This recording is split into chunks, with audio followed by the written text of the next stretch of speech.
does one story, wrestle man. with God? Do you wrestle with God? With every word. So what does that mean? Well, look, man. Well, look, part of the reason that you're so successful, in my opinion, is because you actually say what you think. Like, you're not putting on a show. Actually, you have no reason to put on a show. You put on a whole bunch of shows, and they've already been successful. And you're actually asking the questions that are genuine questions, and people can trust you because of that. And that means that you're letting the words emerge as they come to you. And doing that with each word, that's a decision, because you can use your language to manipulate, and you can use your language for your own, say, hedonistic purposes or to gain power. Or you can just say what you think. All of those different choices are a decision. That's a wrestling. That's a moral decision. And it shines in every word. And so it's super important. That's part of the reason why in the Christian canon, the word is the basis of reality, right? It's the it's the process that generates the order that's good out of possibility and chaos, right? And so and Israel, the word Israel means we who wrestle with God. So that's the chosen people, right? And so what that means at a deeper level even is that if you're genuinely wrestling with your conscience, then you're someone who's chosen by God. And I think that's right. That's accurate. It's interesting what you just said. One of Terence McKenna's lectures, he talked about a very profound psychedelic experience that he had where he was given this revelation that the world is made out of words. That everything is made out of words. Like he had just some sort of a profound understanding of what words really mean. Well, how much of the reality that surrounds you has been, what would you say, has emerged out of the realm of possibility because of what you've said? A lot. And you have this huge influence on the world that's all a consequence, almost all a consequence of what you've said.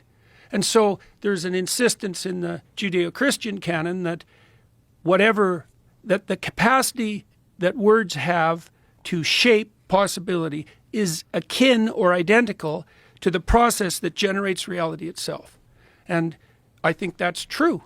That's why in the opening chapters of Genesis we're described as formulated in the image of God. We're like a microcosm of the process that gives rise to order itself. It's a very different view than the bottom-up materialistic view, let's say, of the Enlightenment and the scientific world. It's a different way of looking at things. It's the notion that what is in front of you is a field of indeterminate possibility. It's got some implicit structure, as the scientists insist, but it's open, and you grapple with it like you grapple with your dawning consciousness in the morning. What confronts you in the morning is a field of possibility, and you approach that with a certain kind of orientation, and you use your words and your linguistic capacity to think to shape that possibility. And if you do that properly, then you make, this is the Genesis 1 insistence again, you make the order that's good or very good, and that depends on your orientation. So in the Sermon on the Mount, for example, which is an instruction manual, Christ tells his listeners how to orient themselves in the world properly. So he says, first, aim with all your heart at the highest good you can imagine. Now, you'll get better at that as your vision clears, but that's the orientation, to do what's right. Now, you might say, like Pontius Pilate said, well, what is right? What is truth? But most people know the difference between right and wrong. You know at least step by step what would move you forward and upward. So you orient yourself to the highest possible upward place. Then you make the assumption that other people have the same intrinsic value that you do. So that's your initial aim and presumption. And then you pay attention to the moment. And that's often the statement that gets Christ confused with the hippies, to consider the lilies of the field who don't toil or spin.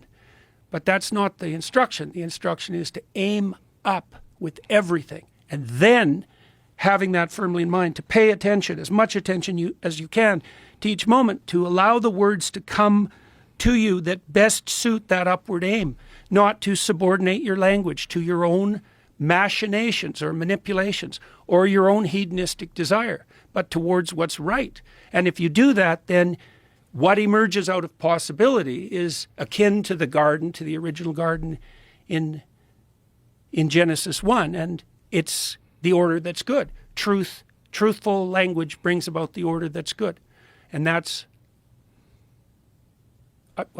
that's a very accurate way of portraying the role consciousness plays in bringing about reality.